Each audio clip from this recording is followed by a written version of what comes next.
muted.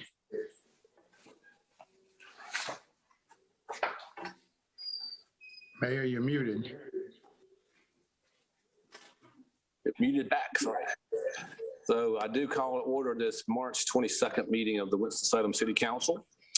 Pursuant to the policies and procedures of the Winston-Salem City Council relative to virtual meetings, I've determined that it's not feasible for the City Council and I to meet together tonight physically. And due to the Safer at Home order, all council members are participating virtually. Council members will vote by roll call vote. Council member will be recognized and they will state their vote. Will the city clerk please call the roll? Councilmember Larson. Present. Councilmember Clark. Here. Councilmember Mundy. Here. Councilmember Scipio. Present. Mayor Pro Tem Adams. Here. Councilmember Taylor.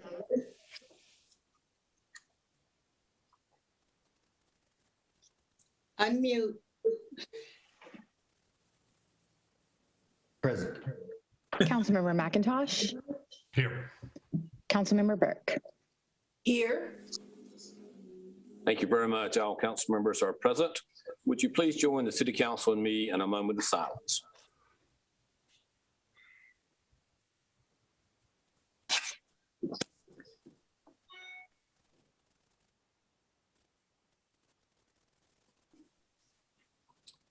Thank you very much. Tonight's agenda of the City Council is comprised of two parts, the general agenda and the consent agenda. As always, the practice of this council to consider the consent agenda first.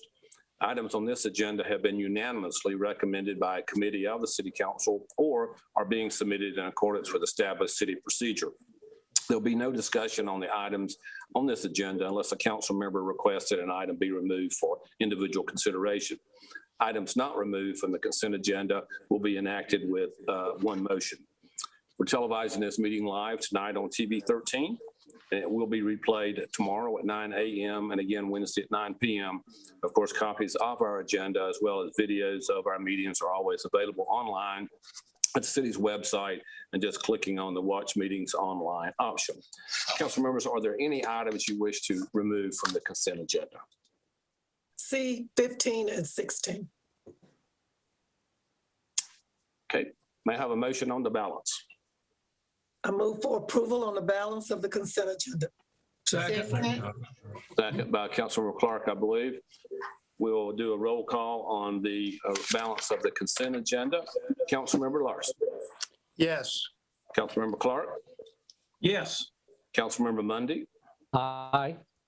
Councilmember Scipio. Yes. Mayor Pro Tem Adams. Yes. Councilmember Taylor. Yes. Okay, thank you. Councilmember McIntosh. Aye. And Councilmember Burke. Yes. Okay, we've adopted the balance of the consent agenda. We'll go to item C15. Item C15, resolution to establish a community early childhood education task force in Forsyth County, recommended by Community Development Housing General Government Committee. Mayor Pro Tem Adams, you asked for this one? Yes, Mayor, members of the council, this is a very important initiative. And I think the Assistant City Manager, Ms. Logan Ford, should give us a quick review of the importance of the council and the mayor taking this action. Thank you, Ms. Ford. And also I see Bob Fakema on the line with us from Family Services. Bob, thank you for joining us. I know you're very interested in this. So Ms. Ford. Thank you, Mayor Joines, Mayor Pro Tem Adams, and members of council. Item C15 is a resolution to establish a PreK task force. In June of 2014, the PreK coalition was formed, and the goal of the coalition was to provide every 4-year-old in Forsyth County the opportunity to a high-quality PreK education program. The next step in this process is for us to establish a steering committee that will identify task force members, 25 to 30 members that will serve on a larger committee to decide how we roll this program out in Forsyth County. There are 3 key objectives associated with this task force. They want to look at methods for coordinating PreK programs, both by private and public providers. We want to look for recommendations for the effective and efficient management administration of this PreK system. and then also look for ways to actually expand pre-K in Forsyth County. The task force members will be identified, as I stated, by a selection committee, and the members of the selection committee would include members from the county commissioners, the Board of Education, City Council would each have one representative, and the other 3 members would be comprised by the pre-K steering committee. So the resolution before you today is to actually identify the member that would serve on behalf of the City Council, to identify the members that would serve on the larger task force. The goal is to have that person identified by March 31st of 2021. And then that task force would work to provide a report and an update that comes back to the committee by February of 2022. At this point, I would yield to Mr. Bob Feikeman to see if there's any other additional information that he would like to share with council, as he has been intimately involved with this since its inception from Family Services. Bob, would you like to add anything? Yes, Tasha, thank you.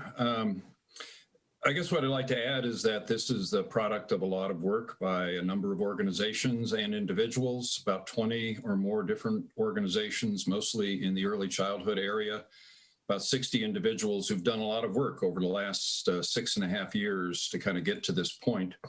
And because of that work, we don't start at a point where we have a blank slate. There's been a lot of preliminary work done that can be used immediately by the task force to begin to formulate a plan. So that's how we've gotten here. What's been really fascinating is to see the level of visibility that the need for high quality childcare is reaching, not only in our community, but across the country. In our community, many of you may be familiar with the Leandro ruling that's been in the courts for a couple decades at least, and is now really coming forth with some concrete proposals for how to create a top quality educational system in North Carolina. And among the provisions are to strengthen the early childhood programs across the state. And if in fact the ruling or the recommendations of the commission that looked at how to implement the Leandro ruling were adopted, by fiscal year 2008, over $420 million of state funding would be spent on the pre-K program.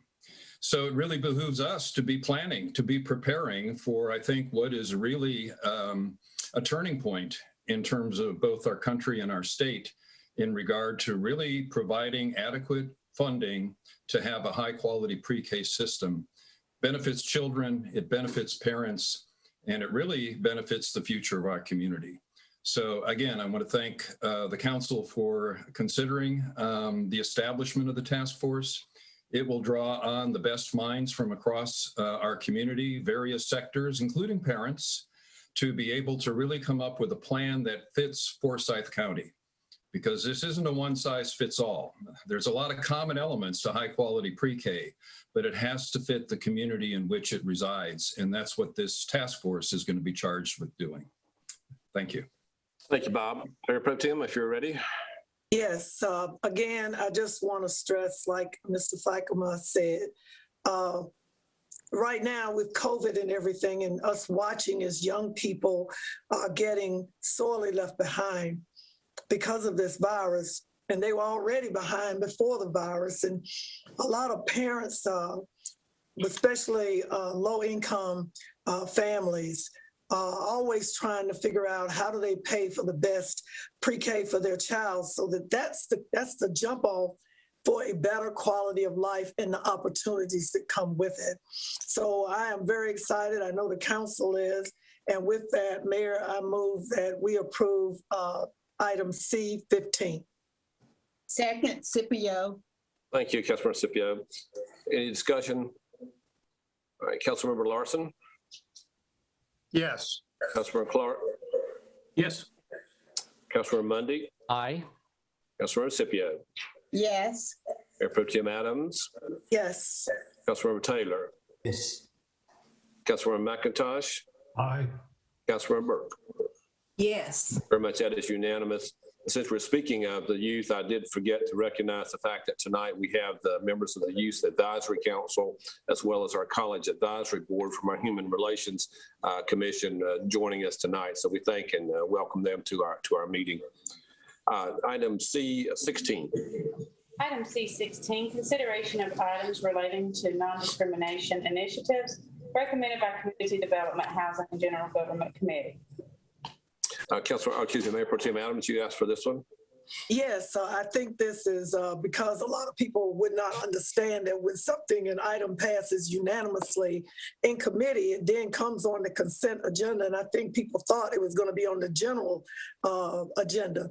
But I would love to give our attorney, Angela Carmen, an opportunity, because there's so many people on this meeting, whether virtually or watching 13, to have an opportunity to walk through this very important consent item.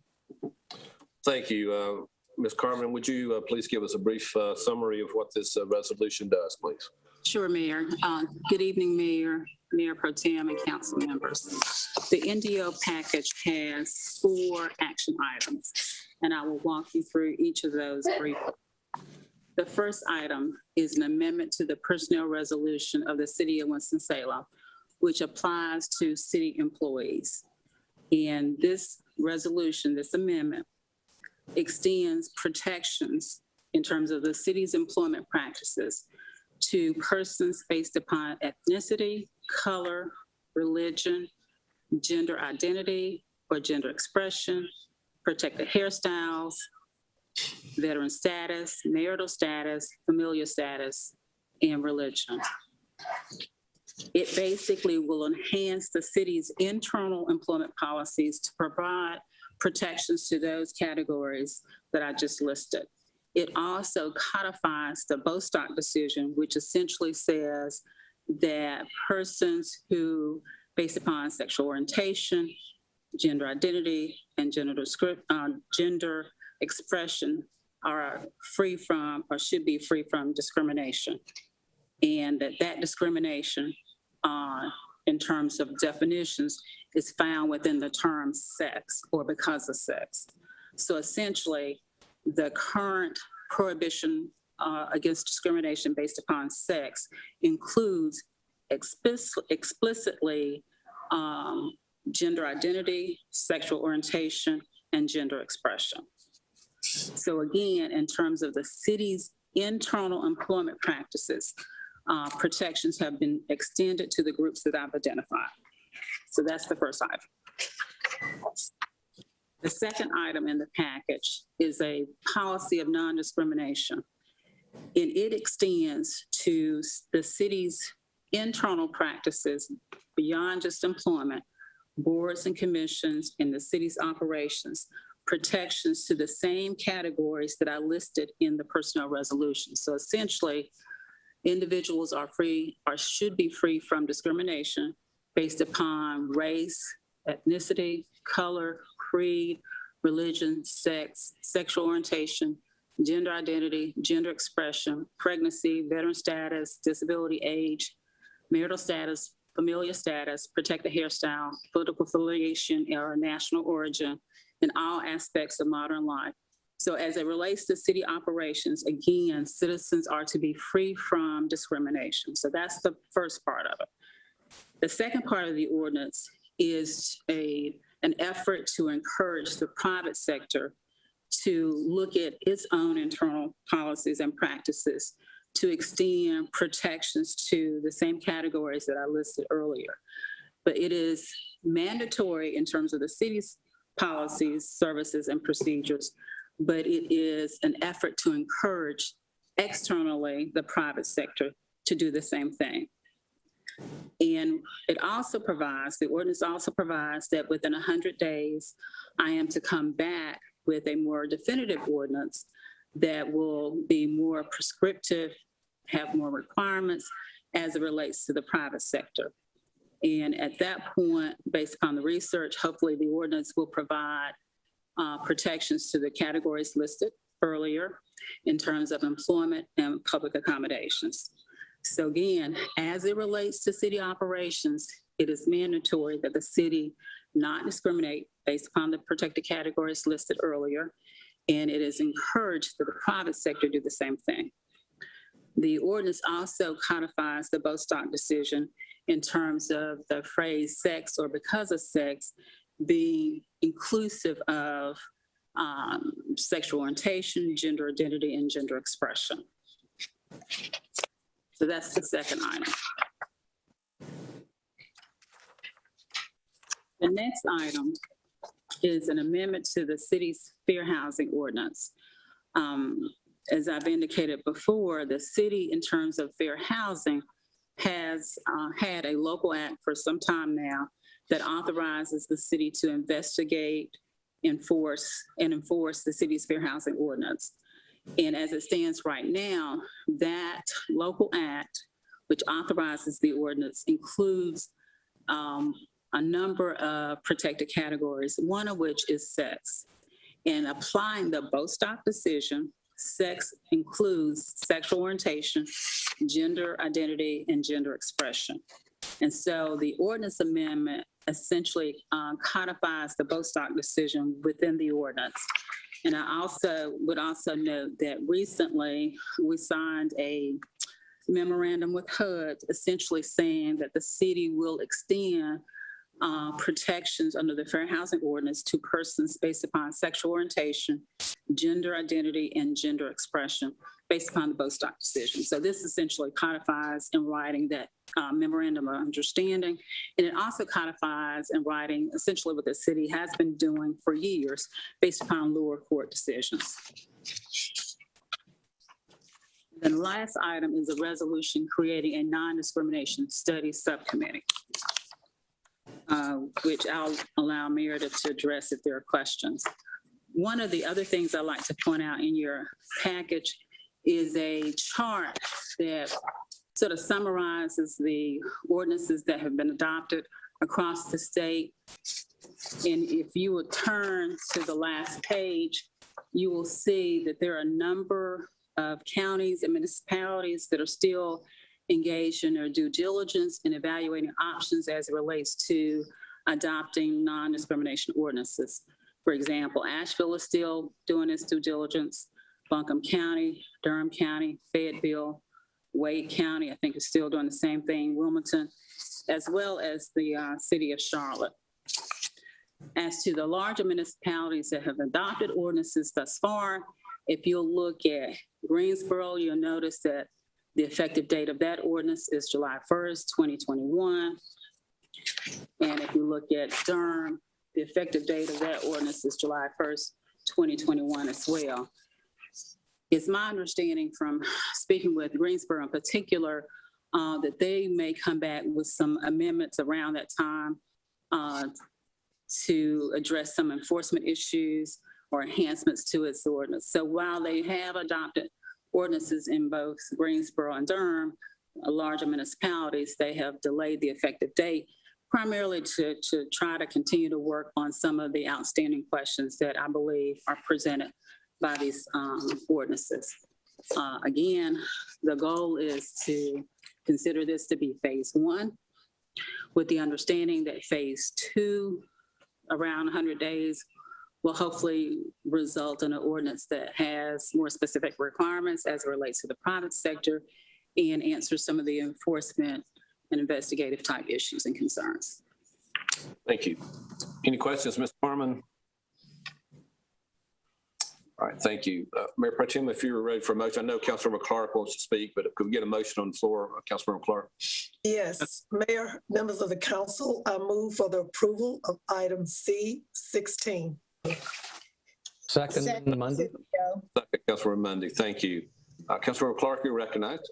Thank you, sir. I just want to say a few words, and Ms. Carmen just took a little bit of my speech here. I want everybody to understand what we're doing and what we're not doing. What we're essentially doing is codifying into the city ordinances what is the law of the land as it currently stands. Our current ordinance reads race, creed, sex, sexual orientation, pregnancy, handicap, age, political affiliation, and national origin. What we've added is color, which is kind of a similar to race, but slightly different. Religion, which is similar, but slightly different than creed. We've added gender identity and gender expression, hair, veteran status, familiar, and whatever the word is, if you're married, status. I was, for the record, was the one that asked for the veteran status to be put in here. I do want to point out, and Ms. Carmen did a good job of this, and I also I had two recommendations after the committee meeting that she specifically cite the Bostock versus Clayton County ruling. The Supreme Court, which is the law of the high court in the country, said that sex included gender identity and expression. Whether we included it or not, that is the current law of the land.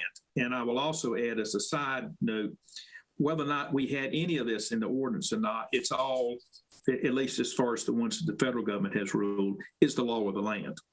I think they're in our ordinance because it is a very changing, dynamic environment about what is and what is not appropriate.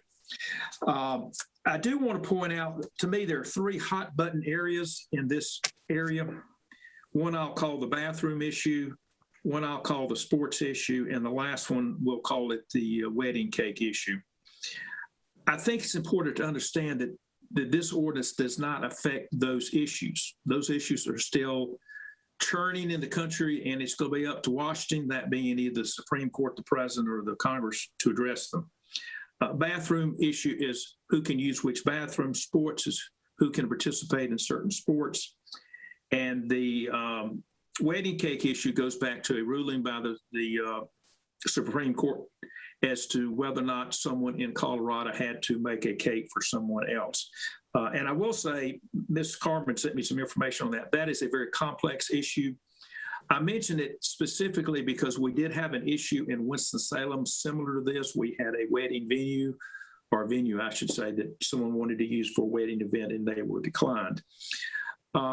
We don't have the authority to tell or to overturn Supreme Court rulings, but I do think we have an obligation to obey them. So I did not have any trouble supporting this because of the Bostock-Clayton County ruling that we're basically just codifying into our ordinances what is currently the law of the land. Thank you. Thank you, Councilmember Clark. Any other discussion? All right, we'll go to the roll call. Councilmember Larson? Yes. Councilmember Clark? Yes. Councilmember Mundy? Aye. Councilmember Scipio? Yes. Mayor Pro Tem Adams? Yes. Councilmember Taylor? Yes. Councilmember McIntosh?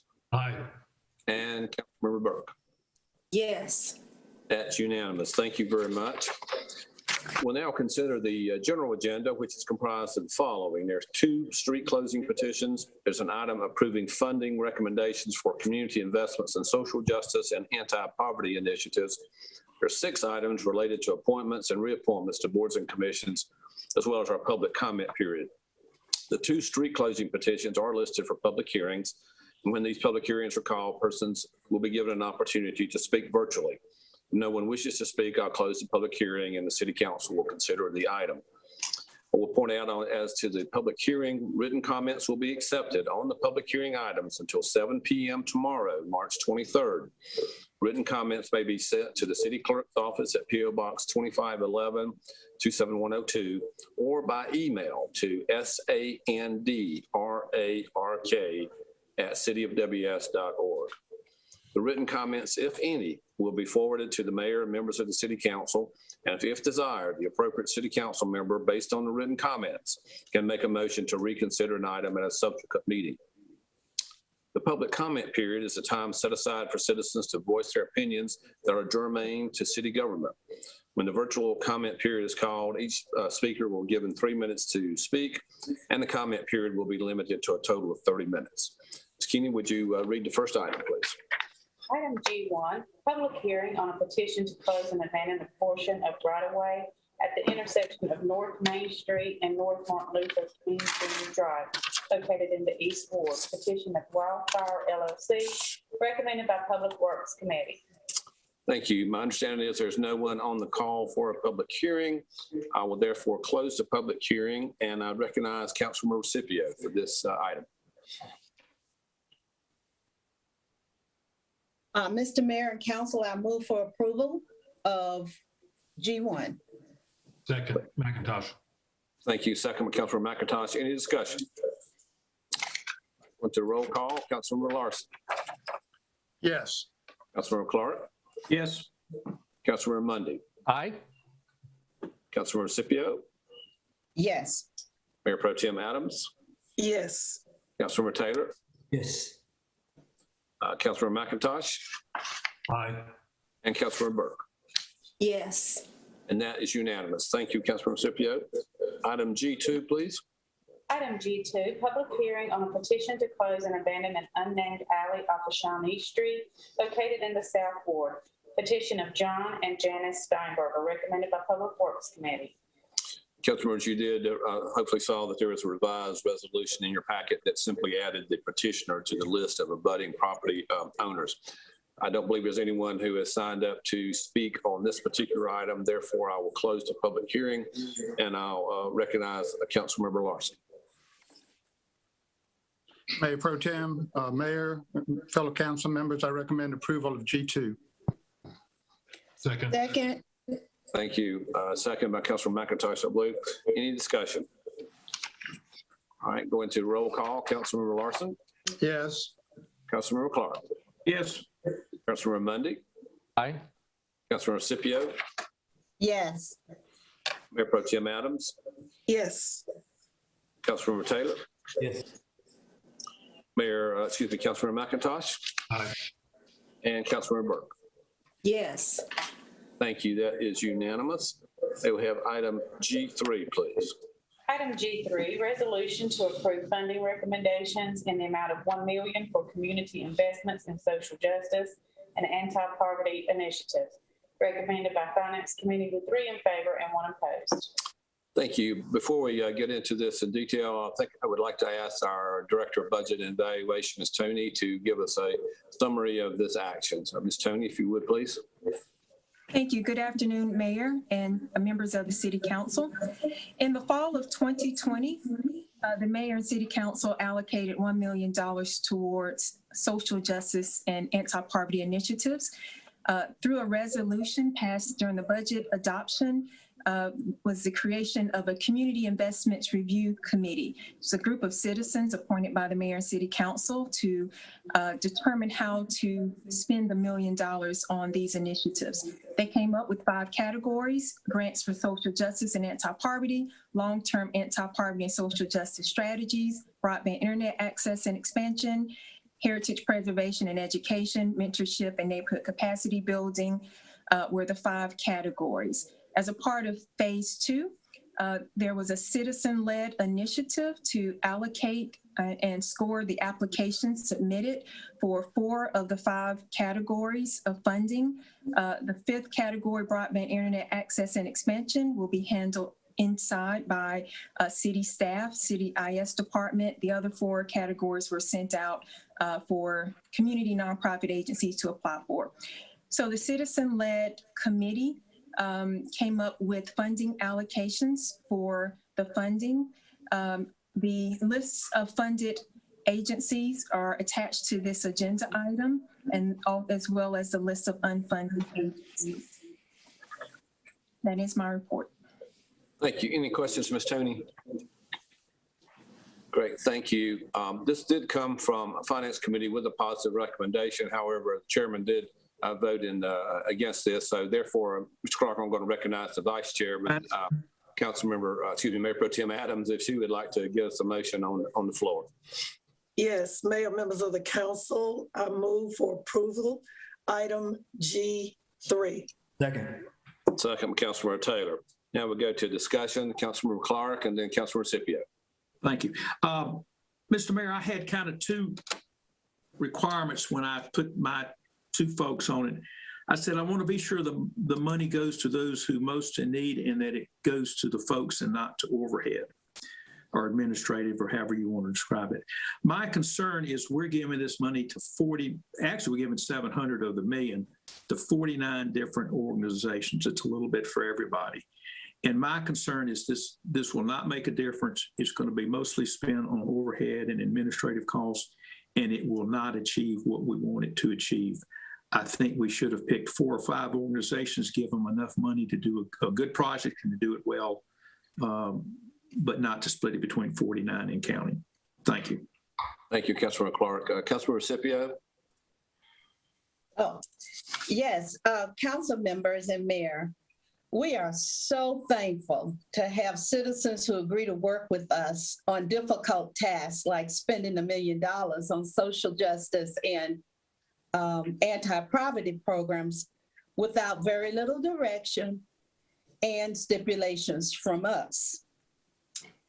The 2 groups that served did great work. The first group giving us categories and amounts that we should be budgeting for, including the $300,000 for broadband.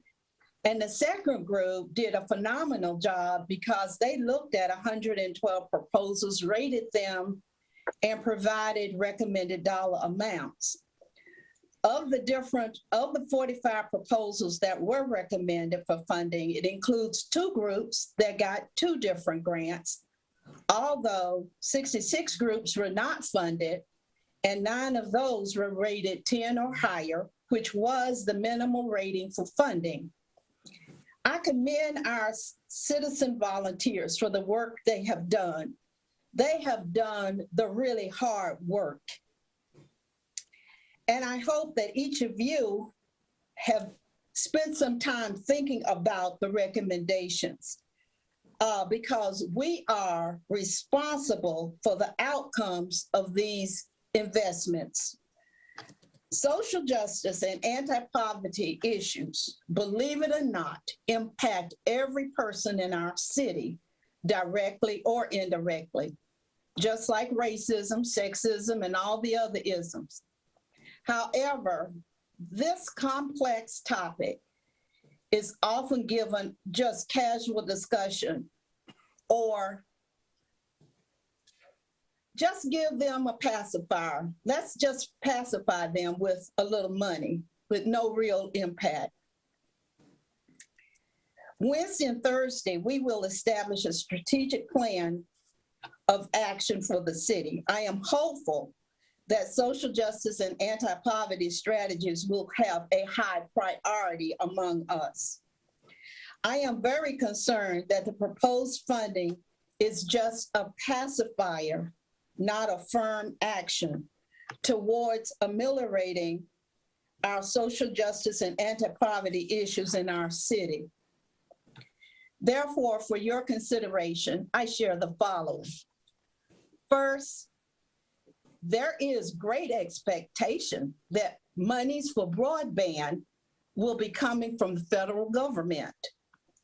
Thus, I propose that the $300,000 set aside from this million be returned to the pot. And we could then reallocate that $300,000 to increase funding among the different agencies. Secondly, 2 agencies received 2 grants. I propose we limit grants to only 1 per agency, especially since we had 9 agencies that qualified, met the minimum, and didn't get anything. Third, in the best of times, fundraising for nonprofits can be a real challenge. Based on the requested amount, some of the agencies would have to raise 94% of their need, and the average amount to be raised is 70% they would have to raise to fulfill their proposal. I propose that the minimum amount granted at this time would be no less than 50% of their requested amount. This may reduce the number of agencies that received money, but it might impact their ability to really do their project. Finally, I recommend that we set up an ad hoc committee of this council to discuss and recommend the final distribution of funds for submission at the next finance committee and appropriate and at the appropriate April council meeting. But we need to put our thoughts and ideas into this $1 million because we are going to be the ones who are accountable for it. So I give you that for consideration. Thank you. Councilmember, are you making that as a substitute motion? Mr. Mayor, I would like to have some discussion if possible before I do a motion. Would it be best to make a motion? I think we need a motion. We have a motion on the floor to approve this. So if you'd like for us to discuss your items, then we would need a substitute motion from you and a second for us to discuss that. Okay, thank you, Mr. Mayor. Well, I do make it a substitute motion. Okay, Councilor Recipio makes a substitute motion for the 4 items that she listed, and I'll go over those in a moment. Is there a second to the substitute motion? Seeing none, your motion fails for lack of a second. A second. I'll give a second. I'm sorry, Councilmember Larson seconds it. I'll give a second for discussion. Okay, so we do have a second to the motion, and therefore, Councilmember Larson, you asked to be recognized as well. Yes, I'm anxious to hear about the $300,000 that we've set aside for broadband and whether that is in fact an eligible expense that we could transfer back into this pot of money. Can somebody from a city government answer that for me? Ms. Tony, could you answer that question, please? Yes, Councilmember Larson, absolutely. This whole pot, the $1 million, is totally at your discretion. Just the committee just wanted to earmark it for broadband, but it is totally up to you. I mean, the question is there other money to do broadband other than this money? Not at this time. I mean, IS is working on various initiatives for digital equity, but this is specifically earmarked to expand broadband internet access and training in areas of the community with little to no access, especially when the schools start dialing back hotspots and those type of things. So this is pretty unique. Is that to the city manager? Is that the $55 million that we're getting? None of that can be earmarked for broadband. Good evening, Mayor, Mayor Pro Tem Adams, members of City Council. I believe, and Mr. Rao can check me, I believe broadband is an eligible expense. If I'm right, Mr. Rao, isn't that correct? That is correct. That is an eligible use of the funds. But council hasn't made any decisions yet on how to use those funds, but it is an eligible expense. All right, thank you, Councilmember Larson. Other discussion, Councilmember Clark. Yeah, it seems like to me, and I'm not going to make an amendment to the amendment, but the better thing would be just to send it back to the committee for a month, because we're going to have to do it anyway, because one of her items is to have an ad hoc committee work on this. Right. I just think it's Mundy. Thank you, Mayor. I've been on the fence about this. I've talked to several council members. I've talked to members of the Citizens Committee. I just want to make this one point. When we ask our citizens to help us to make recommendations, to spend time, and oftentimes they spend an inordinate amount of time doing what we ask them to do, if we don't give them proper guidelines, if we don't give them the rules to follow, shame on us. But I've been in a position in the past where I was on appropriations committee, not for government, and spent a lot of time making recommendations and developing the rationale, and those recommendations were kind of cast aside. So I just want to keep top of mind that we asked a committee of citizens to do something for us, and they did that. And that's all I have to say. Thank you, Councilor Mundy. Mayor Pro Tem Adams. Yes, Mayor, members of the council. Last year was a difficult year. Last year was even more difficult for nonprofits, as Councilmember Scipio stated how hard it is for nonprofits to raise money at any time in the times we live in, but particularly with COVID. Again, I'd like to stress to the council, yes, the rescue package money is coming. It will have other options in it besides just shovel-ready projects that we saw today that was emailed to us.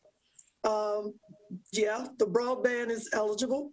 Nonprofit giving, sharing is eligible.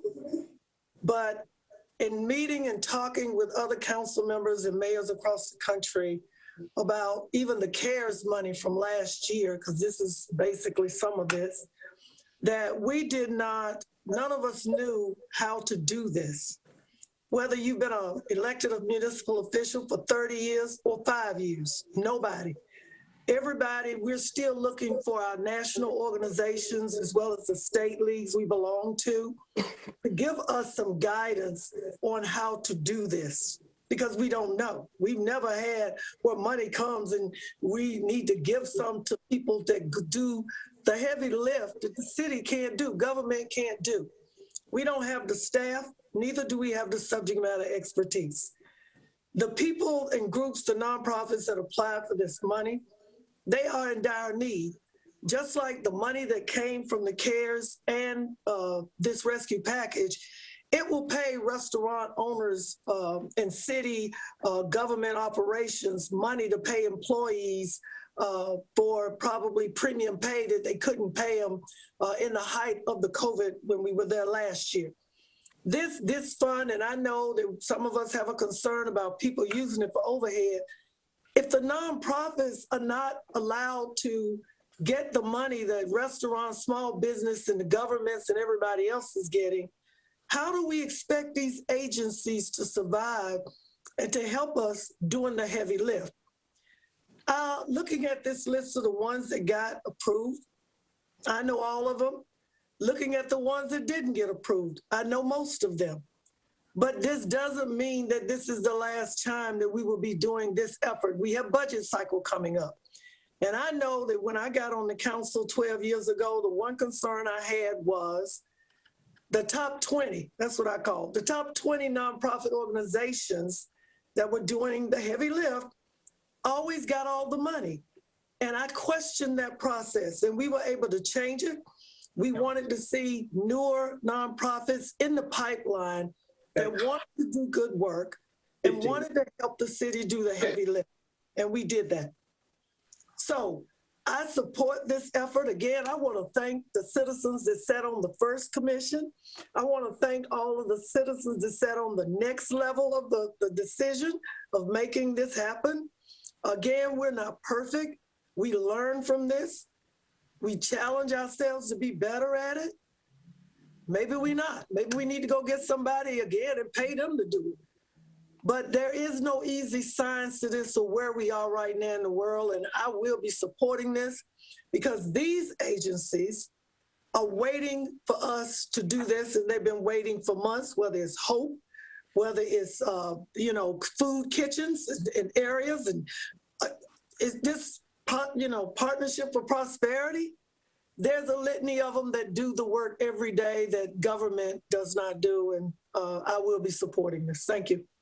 Councilor McIntosh. I want to echo a couple of my fellow council members here. First, Councilmember Mundy, like him, I've served on committees and commissions as part of before I was on council, and it's hard work. And it's hard work to do the level and detail of scrutiny that these two groups did. I've spoken to them, and this was an earnest effort made by everybody to be equitable. And I've just come off of North Carolina League of Municipalities Racial Equity Task Force. And I think we need to be, when we're talking about who gets what, we need to be mindful of equality versus equity. Giving the same amount to everybody doesn't necessarily mean that the people who need it the most are getting it. So some of the organizations that got 2 grants was because their programs were deemed to be the most successful or the most viable. So, I'm very much in support of this. I do not want to delay this. This effort started in October. These organizations need this money now. So I don't want to delay it. The question of whether we can substitute money for broadband, there's, as Mayor Pro Tem said, there's more money coming down the pike. I think $300,000 we can find that $300,000 for money that we haven't yet seen coming out of DC. And I don't want to use that as an excuse to hold this up. Thank you. We do have a substitute motion, so your vote on this item, yes, would be to vote in favor of the substitute motion. Councilor Scipio, did you want to speak to your motion? Yes, sir. I just want everybody to understand that these proposals, and I read every one of them, were to address a social justice or anti-poverty, heritage culture. The little bit of money given to a nonprofit, the way it was cut, 20% of it will not impact the programs that they proposed. So that's the biggest thing that I have an issue with having run nonprofits. If you need to have a salary for a person and you're giving me $10,000, that's not going to help any of the people. I can't hire that person. And so we're forcing these groups to not do the programs that they propose or to scale it back to the extent that it has no impact. And so I just think that I'm just concerned about what we're doing to the nonprofits. It's not that they may be in dire straits for money, but that's not what the proposals were that they offered up. They have to perform to those proposals. And when you give somebody 20% of what they need, that means they got to go out and raise 80. And the majority of these nonprofits are getting somewhere about 30% of what they requested. Only 2 agencies are fully funded. So I think that you're doing a great disservice to the nonprofits by giving them a little bit of money and not enough for them to even really try to fulfill the promise, which then says we really don't care about the impact on social justice and anti-poverty. We're just gonna say we did something, so let's just give them some money, but we really don't care about that impact. So that's what my big concern is, that we are really doing a disservice to a nonprofit because you're forcing them now to raise funds for oftentimes new programs that they're creating to get the money. So just be thoughtful. Thank you. Councilor Larson, you want to speak to the substitute motion? Yes, please. We seem to have 2 matters at play here. One is the initial proposal asked for specific projects to be funded. And what I'm hearing now is that we're satisfied as a council to simply fund the organizations to keep them alive at whatever amount of money we can give to them. Is that what Councilmember Adams is basically suggesting? That we're not. You'll address the question to me. We'll do that. Yes. Well, I need just to understand what the product is that we're expecting to be resulting from these grants. Whether it's basically survival of the organizations or whether there's some very specific returns. And if there's specific returns, when we're only funding 6% of the proposal, how are we going to measure that? And that's the question too. I think the council members have spoken and their feelings about that, Councilmember Larson. I don't have a clear answer on that, Mayor. Right. I'm sorry. I don't. I'm going to move to the vote on the substitute motion. A yes vote is in favor of the substitute motion. Councilmember Larson. Yeah, I'm in favor of the substitute motion. Councilmember Clark. Yes. Councilmember Mundy. No. Councilor Scipio is a yes, of course. Yes. Mayor Pro Tem Adams. No. Councilmember Taylor. No. Is that a no, Councilmember? That's a no. Okay. Councilor McIntosh. No. And Councilor Burke. No. Thank you. The substitute motion fails on a vote of 5-3. We're now back to the original motion to approve the funding as proposed by the staff. A yes vote is in favor of this resolution approving the funding. Councilor Larson. Yes. Councilor Clark. No. Councilor Mundy. Aye. Councilor Scipio. No. Mayor Pro Tem Adams. Yes. Councilmember Taylor. Yes. Councilmember McIntosh. Yes. Councilmember Burke. Yes. Thank you. The motion passes on a vote of 6-2. Councilmember Clark and Councilmember Scipio voting no. Thank you very much as we move forward. Next item, please. Item G4, Mayor Joines' recommendation for appointment to the Planning Board, City County. Walter O. Therapy, term expiring February 2025. Is there a motion? Motion to approve. Second, Scipio. Thank you, Councilmember Scipio. Motion by Councilmember Taylor. Any discussion? All right, a yes vote is to approve Mr. Farabee for the Planning Board. Councilmember Larson? Yes. Councilmember Clark? Yes. Councilmember Mundy? Aye. Councilmember Scipio? Yes. Mayor Pro Tem Adams? Yes. Councilmember Taylor? Yes. Councilmember McIntosh? Aye. And Councilmember Burke? Yes. Thank you. That is unanimous. Item G5. Item G5, Mayor Joines' recommendation for appointments to the Community Agency Allocation Committee. Patricia B. Burton, term expiring November 2024. Shonda F. Holmes, terms expiring 2023. Is there a motion? Move approval. Second. Second, Scipio. Thank you. Motion by Councilmember Clark, second by Councilmember Scipio. Any discussion? Okay, we'll have to go to roll call. Councilmember Larson. Yes. Councilmember Clark. Yes. Councilmember Mundy. Aye. Councilmember Scipio. Yes. Mayor Pro Tem Adams. Yes. Councilmember Taylor. Yes. Councilmember McIntosh. Aye. And Councilmember Burke. Yes. Thank you. That is unanimous. Item G6. Item G6, Mayor Joines' recommendation for appointments to the African American Heritage Initiative Committee. Robert L. Durrell Jr., term expiring August 2022, and Cynthia J. Villa Gomez, term expiring 2022. Is there a motion? Move approval. So move. Second, Thank you. Scipio. Motion by Councilmember Scipio, seconded by Councilmember Clark. Any discussion? All right. Councilmember Larson. Yes. Councilmember Clark. Yes. Councilmember Mundy. Aye. Councilmember Scipio. Yes. Mayor Pro Tem Adams. Yes. Councilmember Taylor. Yay. Councilmember McIntosh. Aye. And Councilmember Burke. Yes. Thank you. That is unanimous. Item G8. Excuse me, G7. Pardon me. Skip Item one. G7, Mayor Joines' recommendation for reappointment to the African American Heritage Initiative Committee. Jane D. Penn and Annette M. Wilson, terms expiring August 2023. Is there a motion? So move, Mr. Mayor. Second.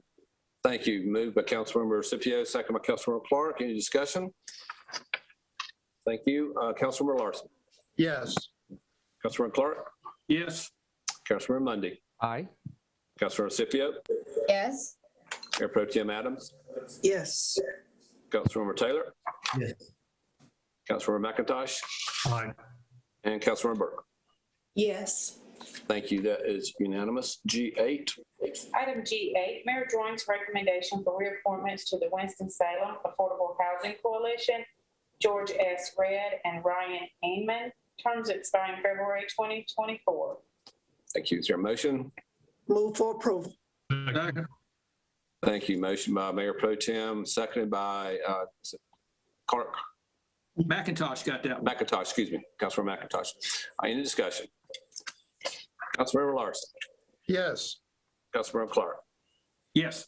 Councilmember Mundy. Aye. Councilmember Scipio. Yes. Mayor Pro Tem Adams. Yes. Councilmember Taylor. Yes. Councilmember McIntosh. Aye. Councilmember Burke. Yes. Thank you. That is unanimous. Thank you. And now item G9. Item G9, Mayor Pro Tem Adams' recommendation for appointments to the Community Appearance Commission.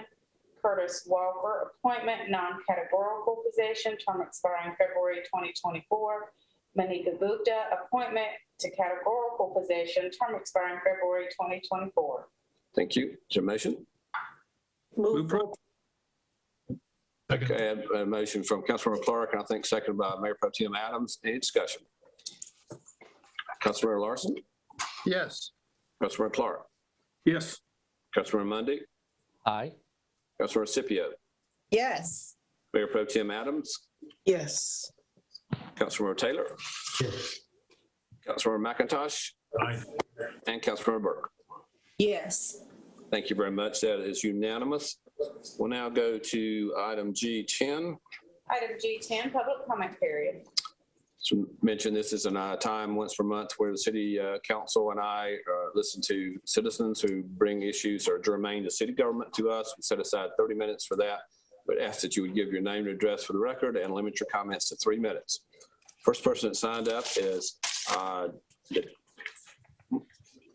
oh, I'm sorry. Before we go into that, Councilmember Mundy did want to make a comment on the non-discrimination ordinance. Councilmember Mundy, please go ahead. Thank you, Mayor Joines. Before we move ahead, I know there are some people who are going to speak about the non-discrimination ordinance, and I want to make sure that Mr. Clark knows his comment is not directed towards him personally, but something he said about the cake law being the law of the land. I had an English teacher who told me never pass up a chance to quote Dickens. Charles Dickens said in Oliver Twist, if that is the law, then the law is an ass. And it most certainly is in this case. We must challenge those laws. The law of the land is also that you cannot deny anyone the right to vote, but we have legislators all over the country trying to put laws in place that would do that. You cannot deny abortion, but if you look to the South, we've got South Carolina and other states that are putting laws in place. So we have to challenge these laws. So many laws, especially when it comes to civil rights, municipalities and states challenge the federal government. I know that our city attorney is working with other city attorneys, and they are smart people, and they're trying to come up with a way to enforce this non-discrimination ordinance. So I don't want to leave the impression with the community that we're passing something that really doesn't have an impact on the community. It most certainly does. And at some point soon, we will be on the right side of history when we make sure that I and my fellow members of the LGBTQ community have the exact same rights as everyone else. Thank you. Thank you, Councilmember Mundy. Councilmember Clark, want to make a brief comment? I did not make any editorial comments on whether or not I agreed or disagree with it. I've simply said that that's what the Supreme Court has ruled. And I would suggest if anyone has an interest, Ms. Carmen had a very interesting article. It is a very complicated case, and I'll just leave it at that. Thank you. That's why I said it wasn't directed to you, Mr. Clark. Thank you. We're going to the public comment period. First person signed up is Takesha Williams. Good evening, Mayor Joines, Mayor Pro Tem Adams, and the members of the City Council. My name is Dakisha Payne Williams of the South Ward. I am a veteran teacher with Winston-Salem Forsyth County School District over the past 20 years or so. I've worked primarily in the east and southeast sections of Winston at both the elementary and middle school levels. I've had students as young as 11 years old tell me that they could not wait to turn 16 so they could drop out of school. Most were already dipping into criminal activities and felt like the schoolhouse was confining their abilities to make big money. Many of these students had great academic potential, but were infrequently attending school, therefore underperforming. Some of these very same students were members of families struggling to manage living expenses due to the employment limitations associated with a parent or a guardian having a criminal record. So I've seen firsthand how programs like Youth Build and SOAR can benefit not just a family, but an entire community. At the core of these and other frustrating situations are individuals who want to be self-sufficient, but do not have the skill sets, networks, or support systems to aid in doing so. City of Winston-Salem should want to prioritize the proactive efforts of preventing more youth and adults from being undereducated, involved in criminal activities, and possibly incarcerated or worse, murdered. The City of Winston-Salem should want to support the notion that it is better to increase the number of taxpayers in the city than the number of tax consumers. I support the demand the City of Winston-Salem fully fund both Youth Build and SOAR to not only increase its outreach abilities within our city, but so they can be nationally recognized programs, allowing the city access to increased managerial resources to ensure the sustainability of the programs for the betterment of our communities. Thank you. Next speaker is THM Geller-Goad. Thank you. My name is THM Geller-Goad. My pronouns are he, him, his, and I live at 610 Ransom Road in the Northwest Ward. First, I want to echo Dakisha P. Williams. I support Hate Out of Winston, and I want to lift up their call for the city to reignite Youth Build and to provide more funding for SOAR. These programs are important support for and commitments to our community. Thank you also to Mayor Pro Tempore Adams for her leadership on the non-discrimination ordinance and to the council for making the right decision and doing so in an inclusive, intersectional, and timely fashion. This ordinance will make Winston-Salem a more welcoming place to live, work, and play, especially if it has a robust enforcement mechanism and is extended to include the private sector. People, businesses, and conferences look at this sort of thing when deciding where to locate. I'm a professor and anti-racist organizer at Wake Forest, and I'm currently in the process of organizing an international conference for May of next year. Over the next 100 days, I'll be focused on whether the council chooses to protect our citizens from discrimination by private sector businesses and places of public accommodation, because what you do here will affect whether the hundreds of people who attend this conference feel welcome or even safe to come to this city. Thank you. Doug McManus. My name is Duck McManus, and I live in the 27104 zip code. I'm speaking on behalf of the Forsyth County Police Accountability and Reallocation Coalition, FC PARC. We are in solidarity with Housing Justice Now and in favor of the LGBTQ+ ordinance being passed. City council members and city managers, we recognize at FC PARC that the budget decisions reflect where our commitments are as a city, and in fact, the budget is a moral document. In Winston-Salem, FC PARC members and the community have witnessed the city promise $1 million towards social justice and anti-poverty initiatives in the wake of the national and local uprisings for Black lives in the summer of 2020. Today, March 22nd, 2021, the council was given the opportunity to approve those funds nearly 9 months after the promise was made.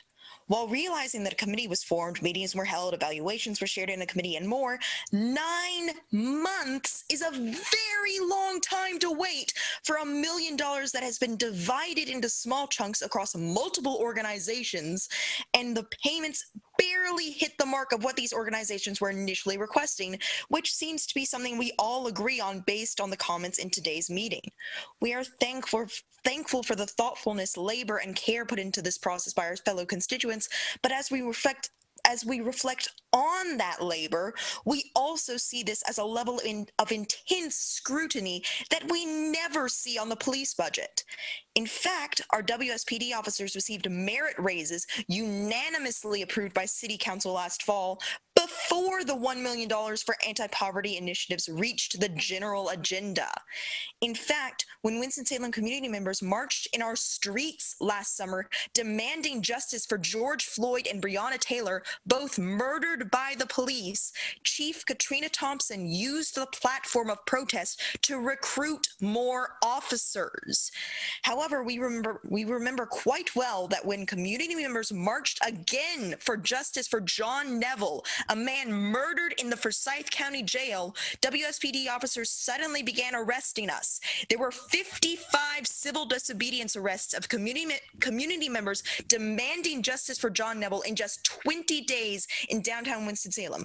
During those arrests, WSPD officers physically injured one of us and on multiple occasions verbally harassed and attempted to intimidate us. Our community members have demanded of City Council to stand up with us for justice, to use our city budget for resources for addressing harm and build our community. But even then, through the months, we've been told excuses like it's our tone, it's our use of the word demand, we're too young, we're told that more data is needing, and the list goes on. But overall, we're truthful for what we know is right. Pushing funds towards merit raises in addition... Thank you. Your time is up. Renee Wimbish.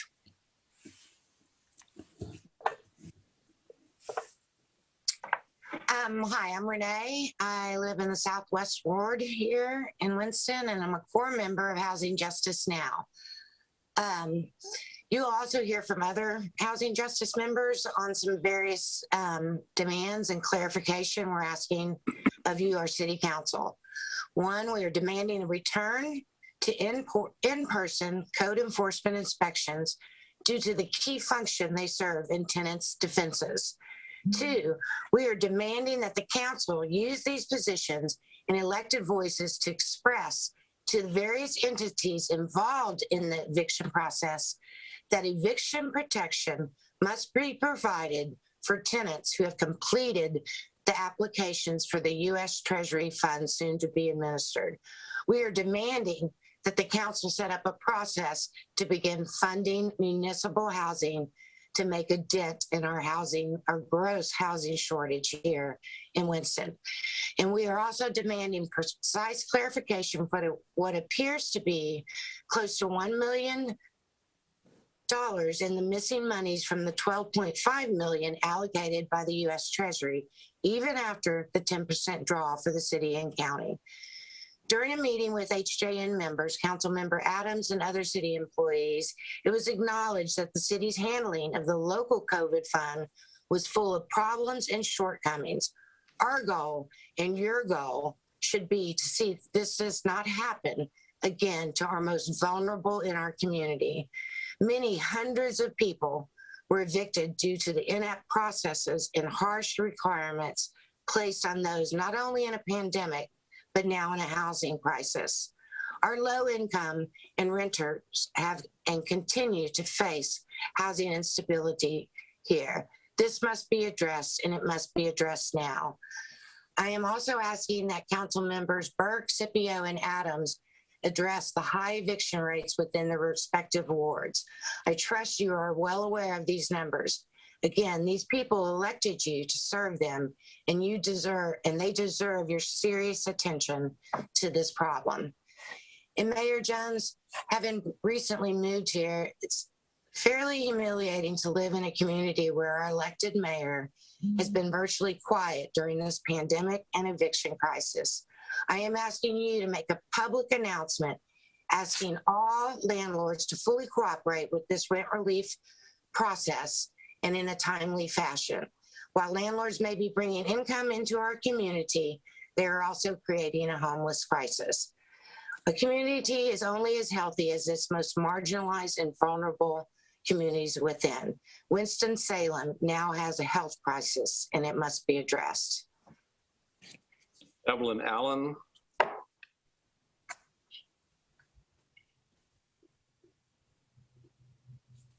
Hello, good evening. My name is Evelyn Allen. I live in the West Ward. Recently, earlier this month, the city appeared in small claims court with its agent T.E. Johnson & Sons. In that appearance, they evicted a tenant. They also had a money owed claim on that eviction notice. And it came as news to me earlier today that the tenant already moved out. So even though they moved out to an unrelated reason, they still have an eviction on their record, and they still do have a back rent claim, despite that they they did all the right things and that they moved out previously before the city had knowledge of that. So it seems to be a massive miscommunication with T.E. Johnson & Sons.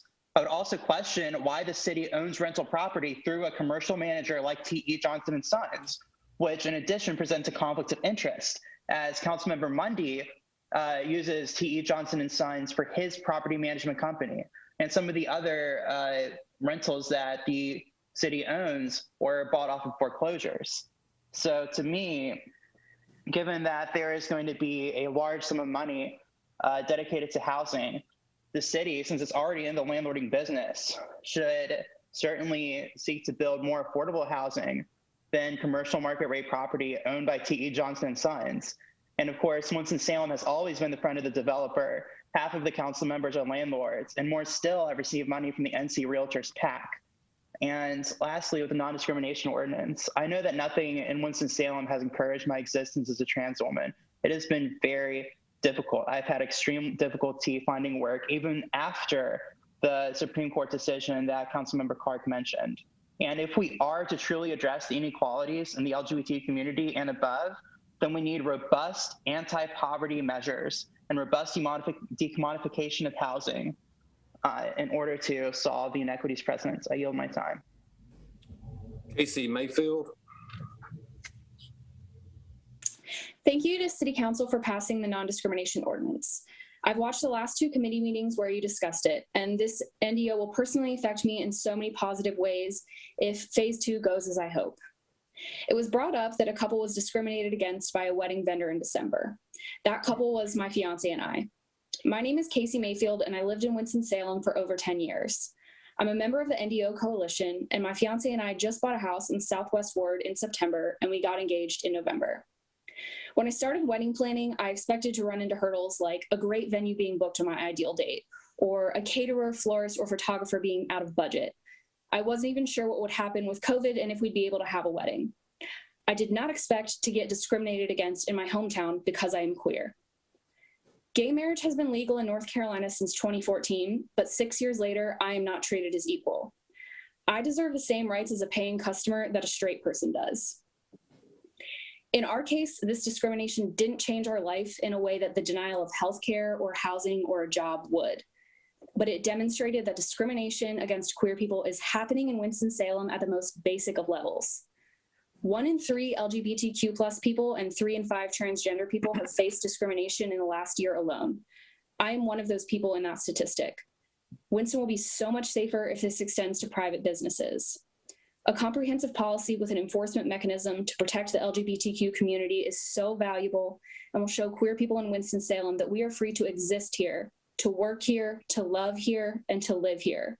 Again, I am so grateful that you passed this NDO, and I hope that we use the 100-day period to strengthen it and protect our community. Thank you. Thank you. Dan Rose. Good evening, members of council, Mayor Pro Tem Adams, Mayor Joines. My name is Dan Rose. I live in the Southwest Ward. I'm a member of Housing Justice Now. I'm also a sociologist who studies eviction here in Winston-Salem.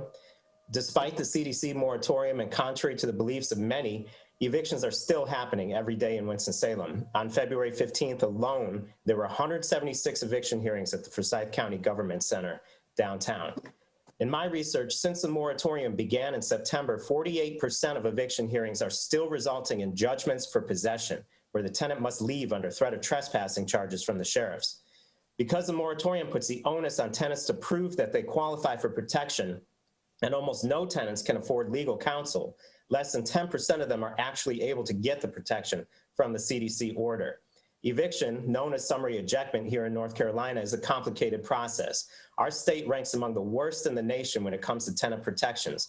North Carolina laws are incredibly unforgiving when it comes to the non-payment of rent. For example, you can be living in a house with its roof caved in, water pipes busted, and rats living wall to wall, and you still won't have a legal defense in court for non-payment. By the way, that's more than just a hypothetical situation for many of the tenants living in the city. Speed is another important factor in North Carolina's eviction process. It takes 7 days for a landlord to bring an eviction to court. Tenants often don't receive notice of these hearings until 3 or 4 days beforehand. Once a judgment is rendered in an eviction case, the tenant can only count the days until county sheriffs arrive to lock them out. The reason I'm bringing you this information is in light of the rent assistance being administered by the city's Community Development Department. Turnaround time for this funding from application to approval has been quoted at 10 business days. For many tenants, it'll be too late to stop them from being displaced. At the state level, similar delays in the HOPE program have resulted in many evictions, leaving both tenants and landlords with no financial relief. Governor Cooper has attempted to address this problem with Executive Order 171, preventing evictions for tenants who have been approved for HOPE funding but are still waiting for the money to come. In order to avoid bureaucratic failures similar in Winston-Salem, I urge you work to expedite the processing of these applications in the Community Development Department and order that tenants who qualify for rent assistance be protected from eviction in Forsyth County courts. I implore you to reach out to Chief District Court Judge Lisa Menifee, Chief Magistrate Andrew Cheek, and Clerk of Courts Denise Hines to ensure that tenants be granted continuances until they receive these funds from the city. These are our funds. Otherwise, you are wasting taxpayer funding that was allocated for these efforts, and the housing crisis will only get worse in Winston-Salem. Thank you. Jake Geller-Good. Hi, good evening, Mr. Mayor, Mayor Pro Tem Adams, and the full City Council. My name is Jake Geller-Good, and I live in the Northwest Ward here in Winston-Salem. I support the call for robust funding for the SOAR program and the Youth Build program. As for the non-discrimination ordinance, over 500 people have written to the City Council to support the passage of the non-discrimination ordinance that was passed this evening. That's more than any other municipality in the state that's been working on these issues. Not everyone who is LGBTQ feels safe enough to be out and to speak out so publicly. So I want to highlight what it really took for 500 people, many who are part of the queer community, to speak up in that way. As someone who has personally experienced the kind of discrimination this ordinance could address, I am grateful the City Council has taken this first step. And I strongly encourage the City Council to proceed with adding some kind of enforcement mechanism at the end of the 100-day study period as it comes to employment and public accommodation. That's the only way the non-discrimination ordinance would have truly protected against the kind of experiences I and many others in the LGBTQ community have had. Our communities are strongest when we leave no one out and leave no one behind. Thank you for taking this important step. Philip Carter. Good evening, Mr. Mayor and City Council. Philip Carter, zip code 27101, member of Housing Justice Nashville. The data has shown that most evictions occur in the east, north, northeast, and southeast wards. But likewise, in those wards are the most citizens living in dilapidated and uninhabitable housing and apartments at the leisure of slumlords. Therefore, we need you, Mr. City Manager, to implement a more aggressive and citizens protection code enforcement policy. First, by providing awareness to code violations in the delivery of water bills. Also, when a person applies for water services, give them the pertinent information as it relates to code violation information. Finally, when a resident's water bill is as astronomical as that of Miss Handy, who lived at Laurie Court, that should trigger some type of inspection from our code enforcement, and nothing less than at least a letter informing her or them that they could request a code enforcement visitation from an inspector. It is absurd when a person's water bill is that high. And I'm sure when you look at the address, you don't see whereby it's a car wash or a laundromat. No one comes out to provide some type of awareness to that resident. So again, we're asking that you put in the water bills notifications and information about code violations, and when a person applies for water services, likewise do it there. Finally, I would like to say this. As I am in agreement with the non-discrimination ordinance, I would encourage and ask Mr. Mundy and those that support it as well to come up to the bat and help us to seek city-sponsored reparations for the African Americans of this city. For as Mr. Lee Garrity said, past mayors have played a prominent role in the systemic racism that has affected African Americans. In closing, let me say I agree with Mr. Clark and Councilwoman Scipio. It is better to give 4 chickens, let 4 chickens make eggs than give money to 40 wolves. We need to do a better job of who we give money to, regardless of what their need is, when it is supposed to help the most vulnerable citizens in this city. To me, all that has been done is political posturing. Thank you for your time, and please consider the things in which I've spoken into you tonight. Mayor Yarfitz. My name is Mir Yarfitz, and I'm a homeowner at 27101 in the Northwest Ward. I just wanted to speak also on the NDO. I was really heartened to see the unanimous support for it. And I also wanted to urge enforcement mechanism and really deep thought about pushing the private sector over the next 100 days. I am a tenured professor at Wake Forest University. I'm also a transgender man. I've been here in Winston-Salem 8 years, and I came here from larger West Coast cities where, I felt much more clear that I would be protected by my colleagues, by, sort of various folks around me. I didn't know what was going to happen when I moved here. And the year that I came, HB2 passed, and I was, my family and friends were pretty concerned that I had chosen to come and build a life out here. I was heartened to see the real public support for, my trans siblings here and across the state. There was definitely some conflict with folks in other states who joined the boycott against this state, and I felt pretty torn about urging them to also boycott this state, right? But there needed to be real economic consequences for this decision. I wanted to raise this sort of bathroom issue, sports issue, wedding cake issue. Those are real red herrings, raising the possibility, sort of specter of this old homophobic and transphobic specter of a child predator. I really don't believe there's much data to support the kinds of images that are used in sort of the propaganda around these bathroom bills that transgender people or people who are pretending to be transgender are sort of raping and abducting children in bathrooms. The violence that's happening around these issues is happening to transgender people. And, that violence, whether it's to youth or adults, is happening in part because of these kinds of stories that are told. And I think this community, we're in a different place now. And I really think, this community needs to tell its young people and its professionals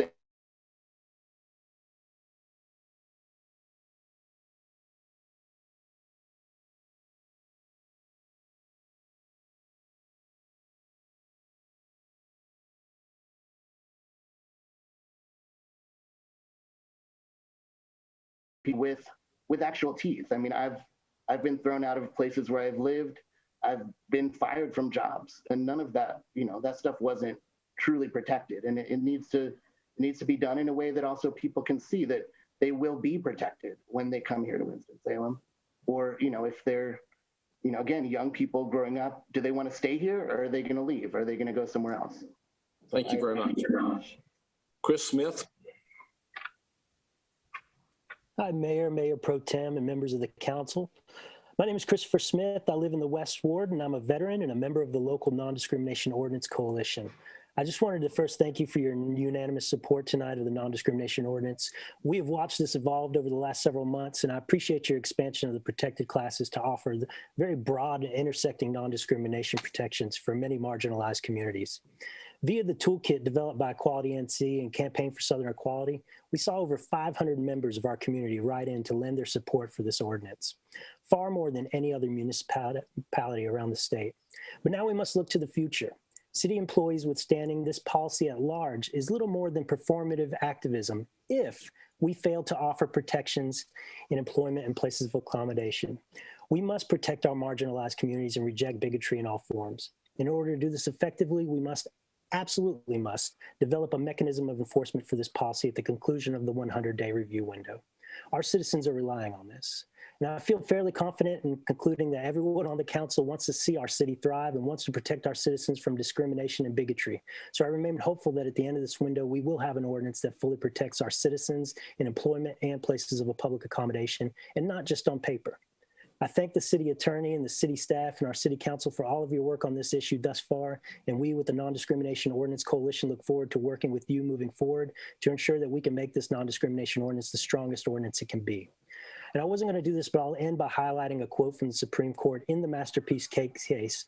In this frequently misunderstood case that has been referred to by many people many times tonight, the Supreme Court stated explicitly in the majority opinion that it is a general rule that such objections do not allow business owners and other actors in the economy and in society to deny protected persons equal access to goods and services under a neutral and generally applicable public accommodations law.